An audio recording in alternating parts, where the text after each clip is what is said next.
Hello, this is PubShorts episode 29. Never ever. My name is Dr. KK. I'm the innovation officer at Trinka and Enago, and I have with me Tony, who is a big fan of the song that we are referring to, it seems like. Unfortunately, I've put away my collection of 90s girl band singles. Um, yeah, yeah, it's never been part of my regular listening repertoire, I'm afraid. Yeah, but Tony, the reason why we choose some titles is because it has to stick to the theme of the stories that we are Absolutely. No, discussing. no, no criticism here. So in this episode we are discussing a bunch of research integrity related stories, and it is the message that we are trying to say is that publishers, researchers, academia, anybody who is sort of involved in this should never ever repeat some of the mistakes that we have seen occur. So Tony, introduce yourself and talk Yeah, about what Trinka, Inago, and PubShots are. sure. So I'm Tony O'Rourke, and I'm Vice President for Partnerships here at Enago. Enago is I suppose the best way of describing this is we're a content services company, a language services company. We help content creators, whether you're a scientific author, a medical writer, whatever. We help you to create content. And we have a business called Trinka, which is an AI universe of tools that we make available for researchers and for authors to um, uh, create their content ultimately, Mm. and various subsets. And PubShots is we started this back in last September, I think we started this. Is a regular weekly, a regular I won't say weekly because we come out more than once a week podcast, which looks at the latest issues relating to scholarly communication. So we're a real focus around the technology being used in scholar comms. Yeah, and quickly, if somebody was trying to join in, we've had some technical difficulties at my end. We had a power disruption, and so we had to start the stream and then wait for a bit for things to stabilize. But with that, we are ready to talk about research integrity related stories. So Tony, are you ready for the first story? I'm ready. All right. So we are starting to talk about a giant study. It's a news article in Nature. This is a giant study finds untrustworthy trials pollute gold standard medical reviews. So it's an interesting, concerning one. It is written by written on Nature, and it is about a significant study led by a researcher whose last name is Van Noorden. The study reveals that many clinical trials are unreliable, affecting medical reviews, systematic reviews, as well as related reviews.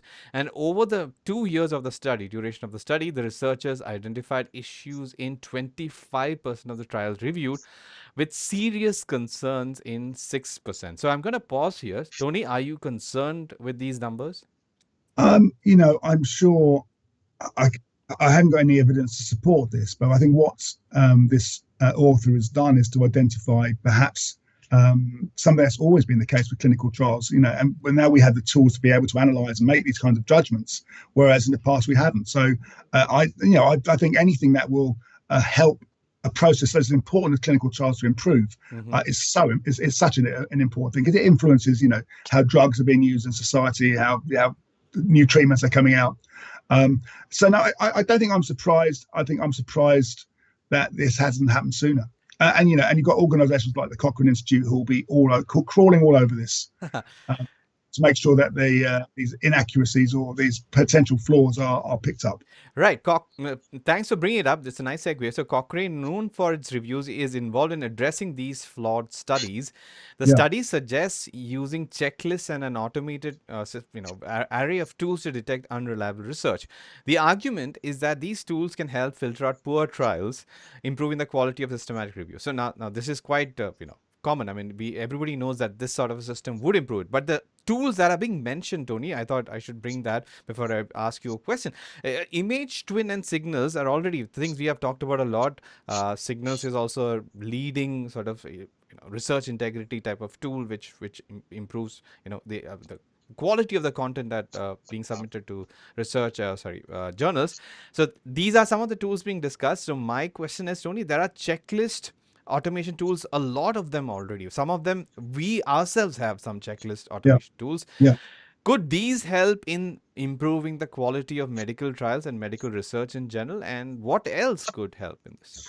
Well, as somebody who's never been personally involved in a clinical trial from a management perspective, I don't know what checklists are already in place. If there are good automated checklists that can be used, that can be created, that can help the trial manager in terms of managing the overall measurement of a trial outcome, then great. I mean, it can only be a positive thing. Right. But there must be using lists beforehand. But if they're not, then I would urge them to do so. So, in your experience, as in, are you talking to publishers about sort of adding to their, I think, the workflows, checklist automation Oh tools? yeah. From obviously not specifically clinical trial related. We are actually not just talking to. We're working with publishers now, Right. To provide automated checks that they can run that they might be running manually before, in order to sort of accelerate the whole and hopefully improve the efficiency and the speed of that kind of the peer review process, so that content can be checked quickly. It can be identified. Any issues, not necessarily just regarding language, but structure, can be quickly identified and fixed. Right. So And yeah, it's already happening. paper tool screening as well as peer review assistance is something that we are passionate about. We are already working with the publishers, and the whole goal is to improve the accuracy of the eventual published content, because everybody is chasing the same sort of utopian goal in terms of having the best quality science research published in on their Yeah, journals. you All know, right. and the point we want to get to is that publishers and the publishing teams can really focus on the interesting, the challenging, the kind of the aspects that make their content unique that needs to be verified. Those kind of routine things that can be checked. You know, are the references in order? Does it have the right structure? Does it have the right format? All those things can be automated because they're not the interesting things that an editor should be doing. Right. Excellent. Thanks, Tony. And we are moving on to the next one, which is a slightly controversial study or an article. So it's titled "Double Blind Peer Reviews Detrimental to Scientific Integrity." It is published in the journal Environmental Toxicology and Chemistry.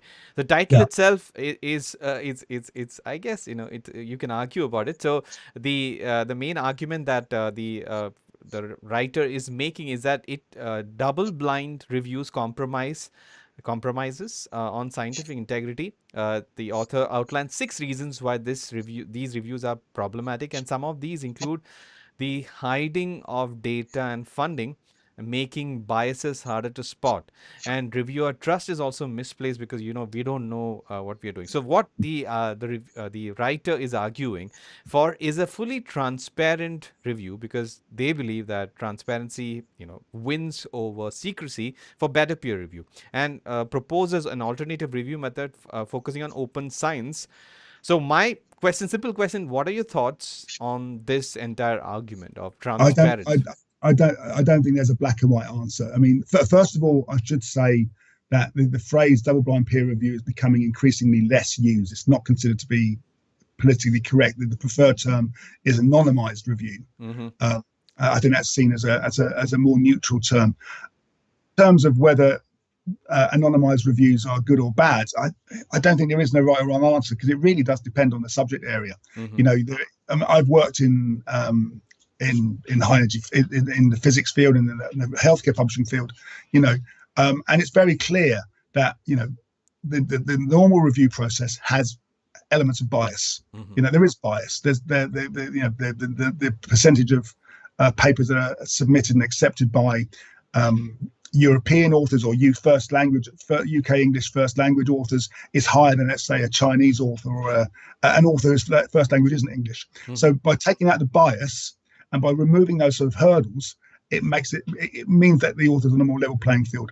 But there are I think as many benefits to anonymized peer review as there are potential flaws. And the author has clearly had a bad experience here. Mm-hmm. I don't think it's to say that it's a flawed mechanism. It's not. Right. It has its flaws. It has issues, but then every type of peer review, even transparent peer review, can be flawed, because then you start to see some biases coming out from individuals involved in that paper. So a quick answer: what do you think of fully transparent peer review, where everybody knows everybody else? Yeah, I think in a utopian ideal world, great. Okay. But that doesn't work. You can have competing groups Yeah. are saying that your approach is wrong. I'm reviewing your paper, and I don't think your approach is correct. Right. They're therefore having a bias. So no, yeah, there's no right or wrong answer to this. But the important thing I think is to give um, choice to Hmm. the author. So an author can choose whether he or she wants to have anonymized peer review. An author should be able to choose whether they're happy to have a more open, collaborative review. Hmm. I think decision should ultimately lie with the author and the author's group, research group, rather than just with the journal. Right. Moving on to the next one. It is a What do you PD. think? I believe. Look, let me go back to the screen. I believe that there is a we need to strike a sort of balance between the amount of information shared and the amount of information that is withheld from all the stakeholders, journal editors, reviewers, and authors. Because I think it could also vary across fields, but I also want to see more openness, including the fact that the public, which is probably the last, I mean, the highest form of reviewing option, the open review on forums and etc., transparent peer reviews. The Yeah, public can also comment on it. The whole idea is that the research that is being published cannot be a static document of something that has happened. It has to keep it's a on. living document. Yeah. You're absolutely right, and I think the point after which the journal, the article is published, then they should be welcoming open commentary, open criticism, Yeah. because that could flesh out things that may be missed in the whole review process. Right, right. So I had moved to another PDF paper. Very interesting. It is published as a editorial in Annals of Internal Medicine. It is titled "Predatory Journals: What Can We Do to Protect Their Prey?" Very sort of graphic and wordplay and everything. So quickly, what are predatory journals for somebody who is not aware of the term, Tony? I haven't got a definition at hand, but a predatory journal is a journal which is not the official version of a journal, a journal which has created perhaps a false editorial board to give the wrong idea of the kind of reputation and prestige that a journal has. It may have a journal title that's very similar Hmm. to a high impact prestigious journal, but it's not that journal, which the predatory journal exists to attract article processing charges and money Yeah. from unknowing researchers. Yeah, so predatory journals, as Tony explained, are, let's say, fraud journals. They exploit the open access model to deceive authors and harming credibility of science. And these journals mimic legitimate ones, but they lack peer review, which is again the gold standard in terms of ensuring that the highest quality science is published. So the vulnerable groups, Tony, include early career researchers, because who are starting to publish, they Yeah. want to publish their articles. They can fall prey to predatory journals who often approach authors by emails and these days by WhatsApp and Signal and all of that.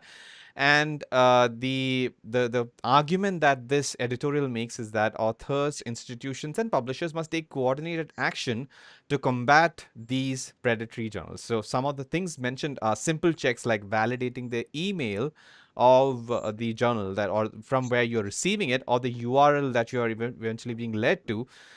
For example, a common thing that I talk about in workshops is that it cannot be an at Gmail or an at Yahoo. Editor at whatever environmental chemistry at gmail.com. That is a suspicious address, and correspondingly, you should evaluate the URL as well as the design of the page and the editorial board, etc. And what it also says is that librarians and mentors play a crucial role in guiding researchers towards these journals, and legal actions are also being discussed. So my question to you, Enago has conducts a bunch of educational sessions. I conduct some workshops. Enago Academy is our own brand for educational material for researchers. So is there a role for people like us, or the brands like us, vendors like us, to conduct more such educational, let's say, webinars, workshops Oh, for? it already happens. So, and we're not the only company that offers these sorts of services. An author can come to us and seek our guidance and our opinion on whether to submit to a particular, or what the most appropriate journal might be to submit to. We can help identify whether a journal is predatory or not. Right. I think the message from this is, particularly if you're an early career researcher, a new researcher, and you've got to be published in order to start to build your brand, your reputation, is make absolutely certain that the journal that you're submitting to is a legitimate journal. Talk to your colleagues, talk to your peers, and just ensure that your research isn't going to be wasted by going into what is ultimately a deceptive and fraudulent journal. Yeah, you heard it from Tony. Please do all of it. And if you have any doubts, please let us know. We can help you with all your Yes. concerns Yeah. regarding this. And I'm moving on to the next one, which is also, Tony, interestingly related to early career researchers, because there are things that this group is vulnerable toward in terms of research integrity, and that's why they should never ever do such or fall prey to such scams. So this article is titled, it is published in Nature. It is titled "Precocious Early Career Scientists with High Citation Counts Proliferate." So it is a Yeah. Nature article. Obviously, it is the high citation counts in early career researchers, can some of these can be genuine because people can be prolific, especially in Of research. course. Right, but there are some other reasons for which this might happen. So this, the bad side of these things, which is usually due to self citation, is a common trend among early career researchers, as per this article, and concerns about citation manipulation, which can take various forms, and other publication malpractices are mentioned here. So the study, it's based on a study. The methods are considered sound by the experts who are talking about such a study, and it calls for further scrutiny in scientific publishing, and highlights the imbalance or the lack of balance between talent and questionable practices. So Tony, what can everybody, like institutions, publishers, and even people like us and brands like us, do to prevent ECRs from falling prey to such Well, activities? first of all, this isn't just the domain of the early career researcher, although I do question their definition of an early career researcher as being the previous 8 years. I Mm-hmm. mean, I don't know where, I remember it used to be 5 years or less was Right. considered early career. But that aside, um, it's not just the early career researcher that self cites. We have some great egos here at stake, and they will think they are the best authors in their field, and they will cite themselves, or they'll justify their own research with previous research they've done. I mean, what publishers are doing, and rightly so, is putting in checks in place to make sure that things like self citations are not. There's a limit to the number of times an author can cite themselves. Mm-hmm. Because for a paper to be fair and broad and comprehensive, it needs to look as widely as possible at the literature. And organisations like us and the author should be reviewing the literature to see what other references exist that might reinforce their arguments rather than simply citing themselves. Because I think it ultimately just undermines the author. Mm-hmm. Because And what you'll find is that citation indexes, if they're not already doing so, will start to remove self-citations from citation scores. Because right. what they want to look at is not just how often is a paper cited, including what I've cited myself, but Mm-hmm. how often is a paper cited by the community, which excludes me because I'm the person that created that content. Right. So another thing, Tony, we must mention is that Enago reports, or you can also access such reports using Trinka, has a citation checker which Yeah, flags self-citation and many other questionable citation yeah, practices. It yeah. at least brings to your attention, the researcher's attention, if suppose you're a researcher using it, so that you can improve your, let's say, reference list and the citations accordingly, and have a better chance at going past the editorial review and peer And this review. is something that we were talking about earlier on about how we help, Yeah. and we can make the life of the reviewer, the editor, more interesting. Is that by a click of a button, they can see how often a paper itself, an author is citing themselves, and therefore highlighting that to the author to say, well, okay, it may be legitimate, of course, because it's maybe the definitive paper, but do look at other resources, look at other possible references. Right. So we cannot have a PubShorts episode on research integrity without talking about the STM Association. Seems like so. This article, it is published in STM Association newsroom. It is titled "New Research Paper Highlights Key Questions to Tackle the Growing Threat of Paper Mills." We will talk about the article itself, but I just want to. This is how I got to know about it. So the paper was published by members of the United to Act initiative, and the paper is published in PLOS Biology, which I'll get to in a minute. Paper mills are obviously organizations, Tony, that produce fake research papers for profit. That's a key differentiator, and they undermine scientific integrity. And many of them use AI to scale operations and manipulate peer review, including some of these citation manipulation, etc. These are also there, and these papers can be identified using many different attributes, and that's what this paper is talking about. So I'm going to switch to this, and I'm going to go back to my notes on this. So the the this article lists, there are key questions. I think I can open this. Yeah, these are the key questions that the article lists as features of paper mills, which is what how can you identify them by identifying the characteristic features, including what can yeah the things wait, hold on. Yeah, so it is talking about the features you can find in paper mill origins, and the scale of the problem needs to be calculated.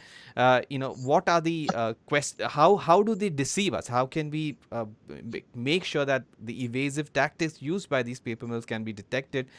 You have to build awareness by education. We just talked about it in terms of citation manipulation, as well as what are the how are paper mills affecting science and scholarship as an overall. So both of these STM Association article as well as this paper, we are just talking about the table. What are your thoughts on it, Tony, and how can again people be Well, educated and prevent? yeah, we've talked about paper mills before. There is a lot going on at the moment. We talked in a recent episode of PubShorts about some of the actions that are happening in China, where the Chinese government is seeking is looking at how to directly counter these activities. The opinion that's been made to the Chinese Supreme Court, for example, about trying to delegitimize these organizations, because it affects science. It affects the reputation of science. It affects the reputation of the author, perhaps particularly if they're being cited in a spurious article. And I think anything that can be done to cut down and restrict and stop these illegitimate activities is a good thing. Tony, is it time to talk about black spatulas? All right, so quick hits Never, time. there's never a bad time to talk about black spatulas. All right, 4 quick hits, and the first one is should be the most popular article that we would have talked about in from the Retraction Watch at least space at least. So this Retraction Watch article is titled "The Journal That Published the Viral Study on Black Plastic Removed from Major Index." So for those to set the context, a few weeks ago, you must have seen this in popular science article. I mean news forums or websites that a study has recommended that people throw away their black spatulas, and I was like, okay, why be racist towards one color? Why not any color spatulas? But anyway, the research basically said that black spatulas are basically bad for your health. Now it has turned out that this research is not scientifically sound, and uh,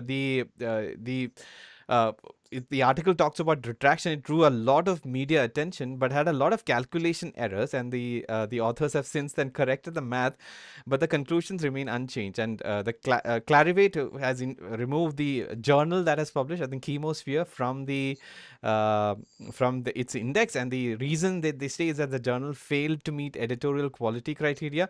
And Elsevier is also investigating this. Chemosphere has since then retracted the article and issued concern. So, Tony, my question, I mean, I guess you have not thrown out your black spatulas, but why? Why would you not, as soon as you saw a research citing that they are Well, dangerous for you?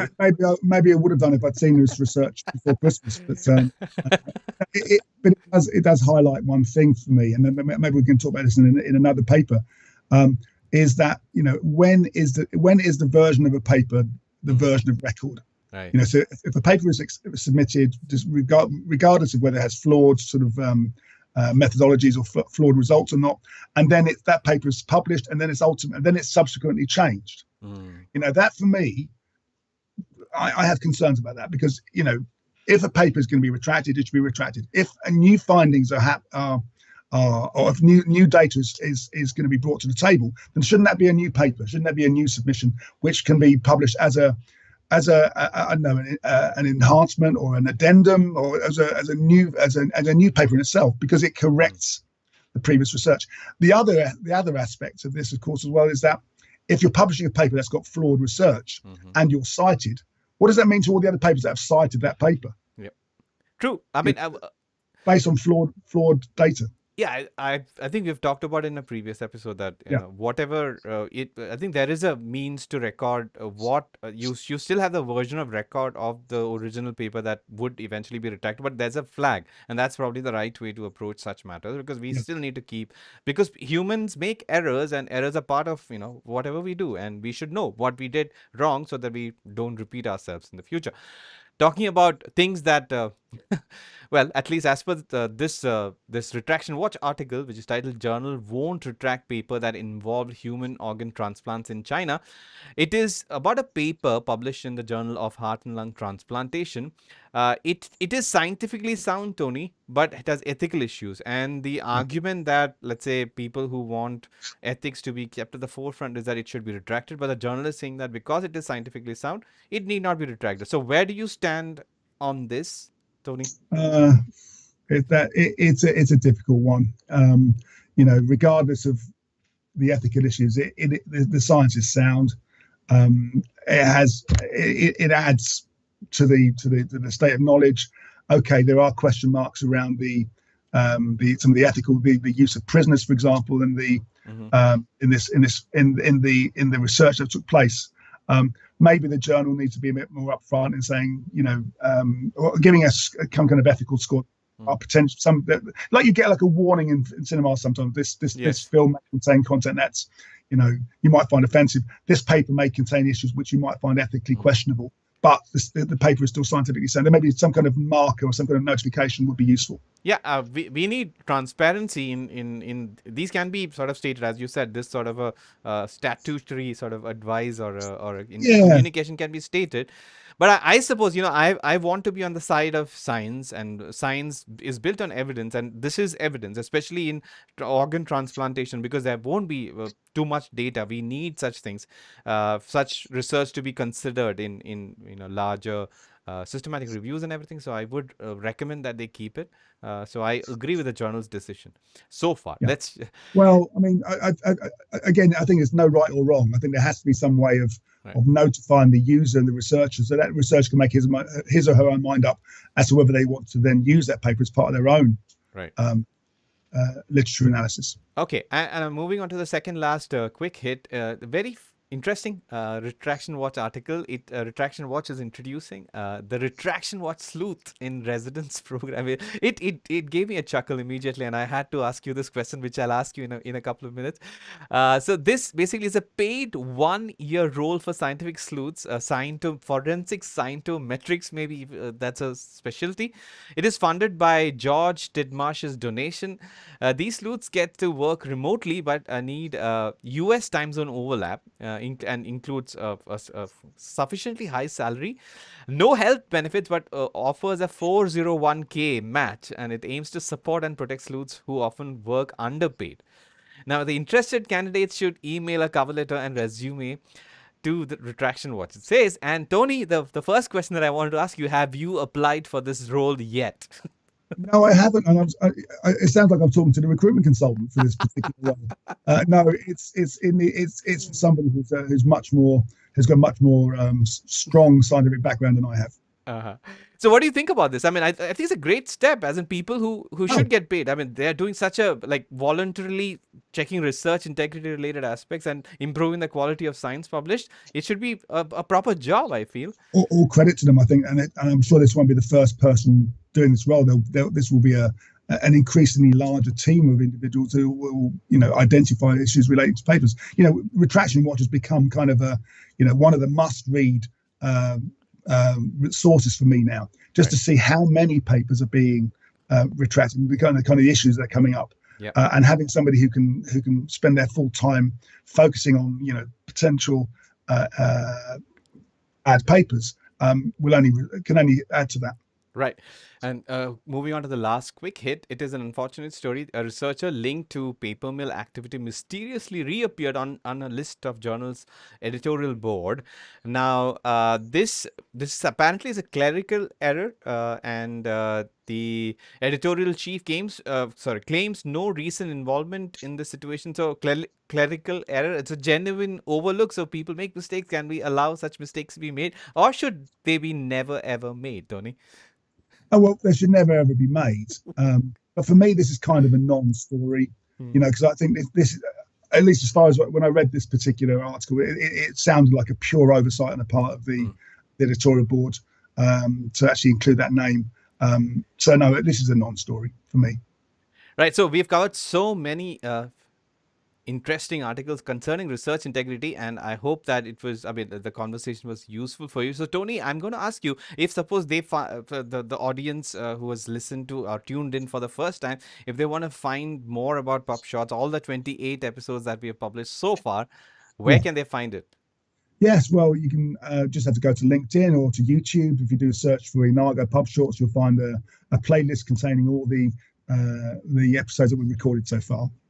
And if you want to contact KK or me, you can contact us on LinkedIn. You can contact me over at tonio@enago.com.